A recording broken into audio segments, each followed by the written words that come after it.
all day long. I tell you, sheep pussy tastes the damn same.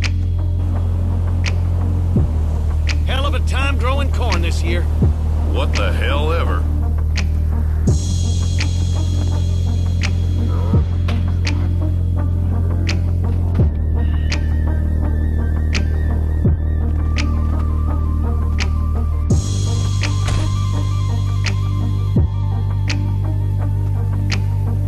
I'm gonna fuck you up real good.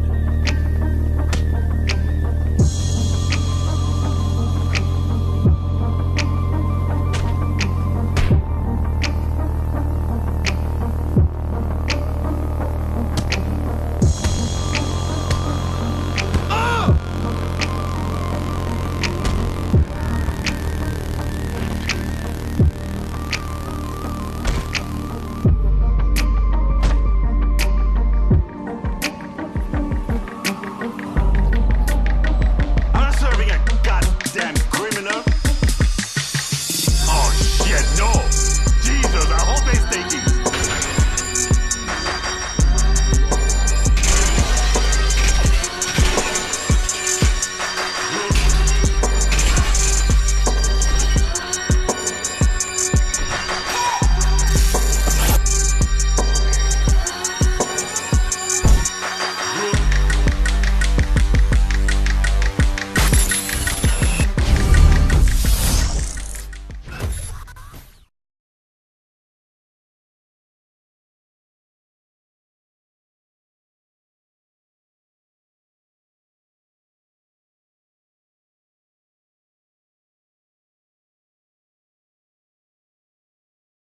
It has only been within recent years that we have been able to learn what tremendous outrages have been practiced in the name of parole, what wholesale opening of cell doors has transpired, what abortions of justice have been carried out by these high priests of sentimentality, who open the prison doors to murderers, thieves, outlaws, and sex criminals, that they might again descend upon the honest citizen to rob and beat and kidnap and murder.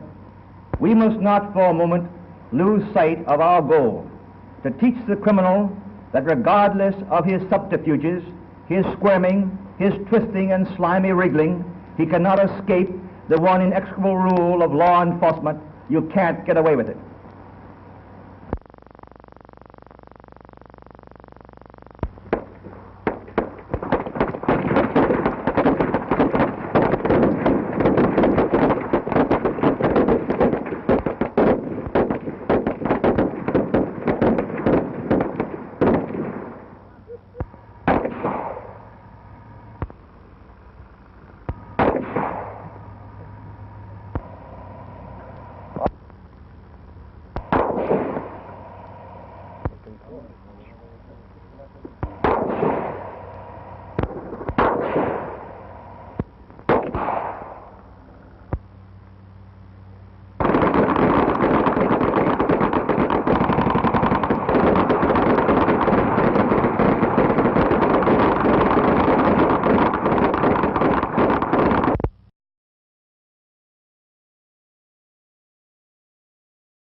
fun, of pranks and jokes, of ice cream cones and chocolate sodas. Youth is a time for getting a job, for finding one's place in the world. But sometimes in these troubled days, the very thoughtlessness of youth has led to a living nightmare. Addiction to drugs. What's that? H? H? What's H? That's a lot. It's heroin. Will it make me sick like the reefers did? Marty's story is like many of the others. It started with marijuana cigarettes. Come on, it's my turn next. Gee, Duke, where'd you get him? I know a guy. 3 for $1. Let me try. He was determined to be one of the gang if it killed him. And it almost did. Several weeks later, after smoking reefers, Marty's befogged brain hit on a clever way to open pop bottles.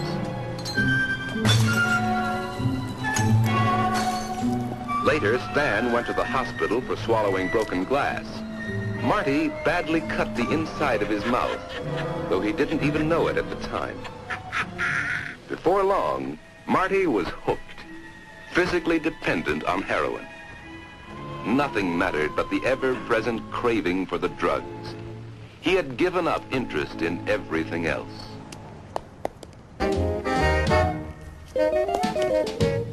Hey, Joey!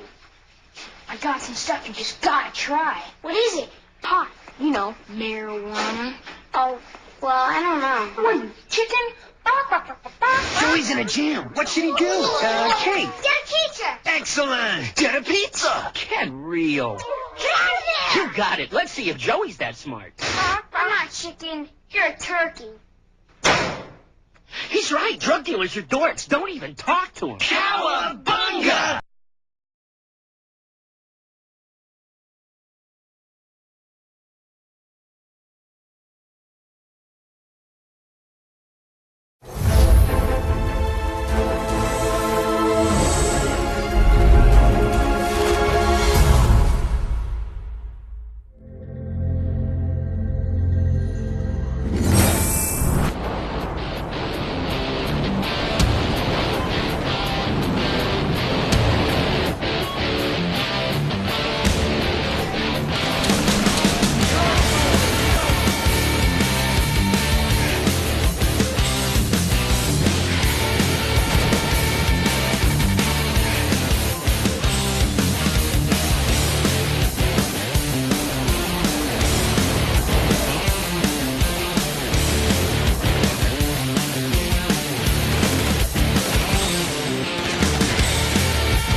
The wet parade.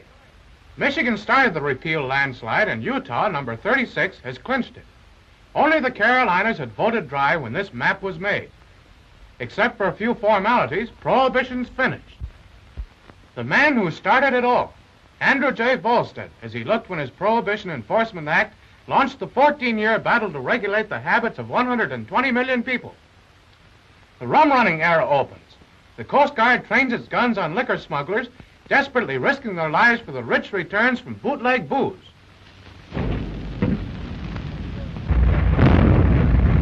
Here and there, a prize is captured and its illegal cargo confiscated. But although hundreds of boats are taken each year with lives lost on both sides, the flood pours in. Down sewer go thousands of gallons, but it's only a drop in the bucket.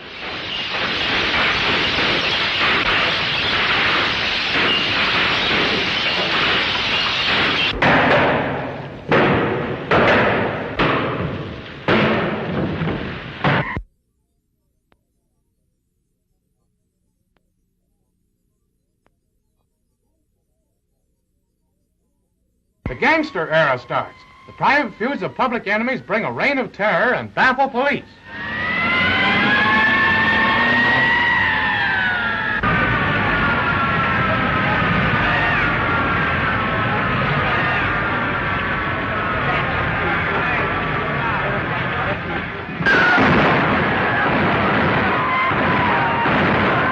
Al Capone goes to jail. The federal government strikes its first telling blow at the underworld by convicting public enemy number one on income tax frauds.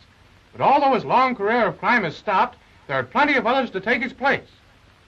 Al Smith, nominated for president at the 1928 convention, heads the turn of the tide towards repeal as he courageously comes out against prohibition. Although his stand probably did much to cost him the election, the happy warrior sees his efforts crowned with success today. At Chicago, Franklin D. Roosevelt, just nominated, seals Prohibition's doom with these stirring words. This convention wants repeal.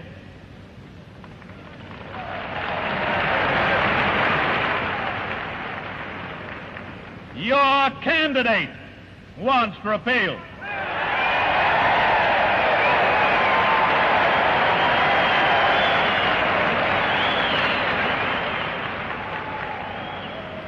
And I am confident that the United States of America wants repeal. The people speak. Congress heeds the mandate of the voters by passing a repeal amendment that goes to the states. The end of the bootlegger and all his murderous brood is at hand. Prohibition is dead, and America's liberty-loving millions rejoice.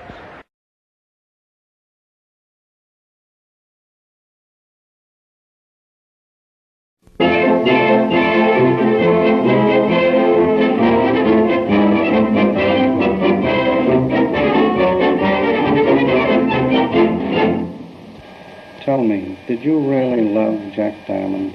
Yes, I loved him dearly and interrupted my stage career because of my love for him. How did this famous gangster treat you?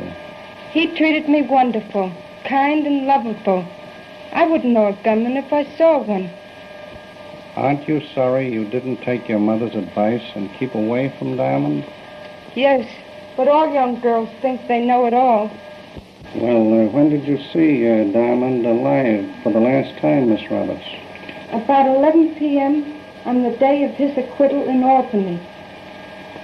How did you learn that he had been murdered? When I awakened by newsboys' cries, Jack Diamond slain. Well, what happened then? I fainted, and I nearly fell out of the bedroom window. Miss Roberts, what advice have you for other girls who are tempted? I'd advise them to live good, clean lives and obey their parents' wishes. What are your plans for the future, Miss Roberts? To resume my stage career where it was broken and give Mother no more heartaches. Well, Mother, what have you got to say? Oh, I'm the happiest woman in the world today that I have Marion back with me. I prayed night and day to have her with me for Christmas, and God has answered my prayer.